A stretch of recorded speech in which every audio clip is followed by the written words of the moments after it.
దామోదర్ దగ్గర తెచ్చిన 50,000 ఊడ్చిపోయా. ఫోన్లో గేమ్ ఆడి పైసలు సంపాదించి వానికి ముఖాన్ని కొడదాం అనుకుంటే ఉన్న పైసలన్నీ ఊడ్చిపోయా. రేపు తెల్లారి వాడు వస్తాడు, ఏం సమాధానం చెప్పాలి?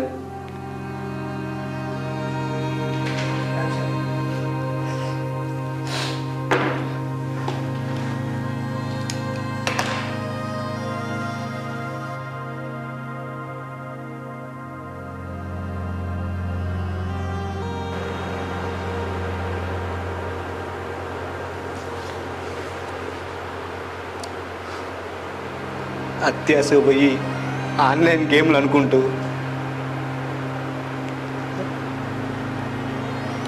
సరదాగా మొదలుపెట్టి వ్యసనంగా మార్చుకున్నాను.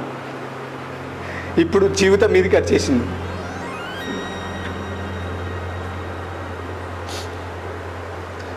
మనసా నీ అన్యాయం చేస్తున్నానే.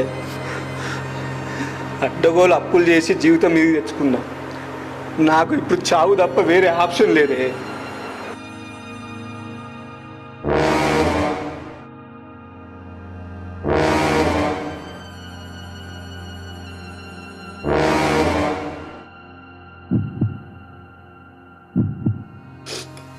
మనసా నిన్ను అన్యాయం చేసి వెళ్ళిపోతున్నానే.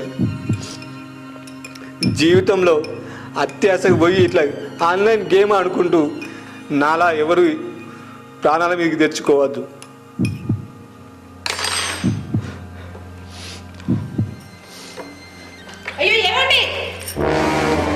నన్ను ఆపకు. లే మనస, నన్ను ఆపకు. నేను చావాలి. ఏమండి ఏం చేస్తున్నారండి? నాకు వేరే ఆప్షన్ లేదు మనస. వద్దండి, ఏం చేస్తున్నారండి? చావాలి మనస. నీకు తెలియదు అప్పులు బాగా అయినాయి మనస. నేను చావాలి అంతే. నాకు తలకు మించిన భారం అయిపోయింది మనస. ఆన్లైన్ గేమ్ అని చెప్పి అందరి దగ్గర అప్పు చేసిన. నాకు వేరే ఆప్షన్ లేదు మనస. నిన్న దామోదర్ అని ఆయనకు ఆల్రెడీ 1,50,000 ఇవ్వాలి. ఇప్పుడు 50,000 తీసుకొచ్చిన. ఆట ఆడి గేమ్ గెలిచి డబ్బులు వాళ్ళకి అప్పచెప్తా అనుకున్నా. ఇప్పుడు చూస్తే మొత్తం పైసలన్నీ పోయినాయి మనస. నాకు అది ఒక అలవాటు పోయి వ్యసనంగా మారింది. అన్నిటికీ చాలా పరిష్కారం కాదండి, ప్రతి సమస్యకు పరిష్కారం ఉంటుంది. మీరు బాధపడకండి.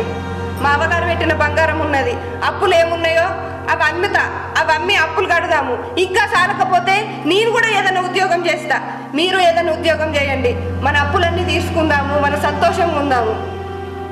నన్ను అర్థం చేసుకొని నాకు సపోర్ట్గా నిలబడేందుకు నీ రుణం తీర్చుకోలేను మనసా.